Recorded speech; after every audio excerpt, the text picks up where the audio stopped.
Aloha, it's Kiana, and here are today's top Hawaii headlines from the editors at the Honolulu Star-Advertiser. Also, huge mahalo to Longs Drugs Hawaii for sponsoring the show. Head on over to your neighborhood Longs Drugs for all your shopping needs. 3 people are dead and another is critically injured after a man opened fire at a business in Western Maryland today. The victims were found at Columbia Machine Inc. in Smithsburg.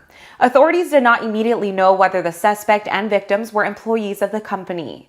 Police said the suspected shooter fled the scene but was tracked down by Maryland State Police. An ensuing shootout left both a state trooper and the suspect wounded, the Washington County Sheriff's Office said. They are being treated for their injuries. Smithsburg is a small community of nearly 3,000 people located about 75 miles northwest of Baltimore. Today's incident follows recent mass shootings at a supermarket in Buffalo, New York, and an elementary school in Uvalde, Texas. A false bomb alert at Joint Base Pearl Harbor-Hickam this morning temporarily closed the base and prompted a multi-agency response.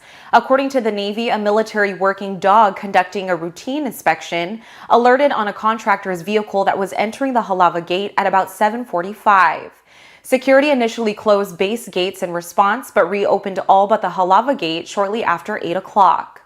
Officials told personnel to avoid the area while investigators, explosive ordnance disposal, and emergency personnel responded to the apparent threat.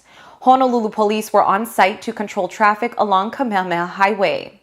The National Park Service also closed the Pearl Harbor National Memorial Visitor Center, including tour boats to the USS Arizona Memorial. The scene was declared clear at 9:30 after explosive ordnance disposal personnel found nothing of concern, and the Halava Gate reopened at 9:45. A 24-year-old Kona man has been arrested and charged for 3 counts of murder and 2 counts of attempted murder following a series of stabbings in Kailua Kona and Hilo. Chito Asuncion was arrested Tuesday following the discovery of a body at Halehalavai County Park that morning. The victim, identified as 48-year-old Boyd Megra of Kailua Kona, has died of multiple stab wounds. While investigating the murder, detectives tied Asuncion to 3 other stabbings. The earliest known stabbing took place on May 17th when a body was discovered near the intersection of Palani Road and Queen Ka'ahumanu Highway in Kailua Kona. An autopsy of 63-year-old Brian McCulley found that he died by stabbing.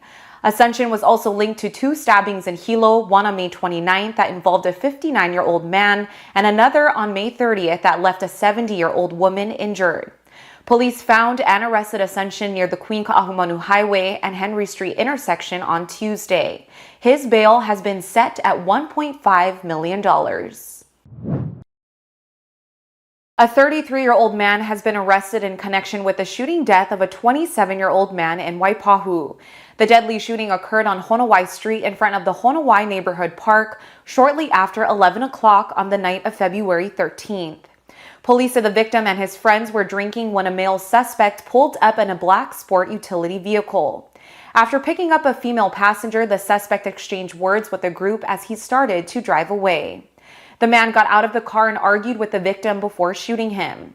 The 27-year-old man was pronounced dead at the scene. Police previously said that the shooting did not appear to be a random act. The suspect was subsequently identified during an investigation and was arrested Wednesday afternoon on suspicion of second-degree murder. Rockne Flores, a pioneer in professional football and higher education, died Wednesday after a long illness. He was 76.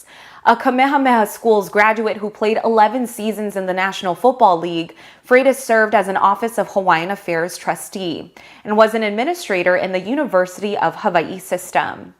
He became the first Native Hawaiian to serve as chancellor of a major 4-year university when he was appointed at UH West Oahu in 2013. In the roles of Assistant and Associate Athletic Director, Freitas collaborated on the construction of the Stan Sheriff Center and lobbied for UH's move from the Western Athletic Conference to the Mountain West Conference in football and the Big West in the other sports. Named after legendary Notre Dame coach Knute Rockne, Freitas grew up in Kailua and excelled in football, basketball, and shot put. After attending Oregon State, he played 10 seasons with the Detroit Lions and the 1978 season with the Tampa Bay Buccaneers. He is credited as the first native Hawaiian to make it to the Pro Bowl. Freitas was inducted into the Hawaii Sports Hall of Fame in the football and pioneer categories in 1999 and was the inaugural inductee of Kamehameha's Sports Hall of Fame just 2 weeks ago. Freitas is survived by his wife Lena Ala, sons Makoa and Makai, and 6 grandchildren. For more on these stories and all the latest headlines, subscribe to the Honolulu Star-Advertiser. Visit Hawaii's top source for breaking news online at staradvertiser.com and download the Star-Advertiser mobile app. Mahalo, have a great weekend, and we'll see you back here on Monday.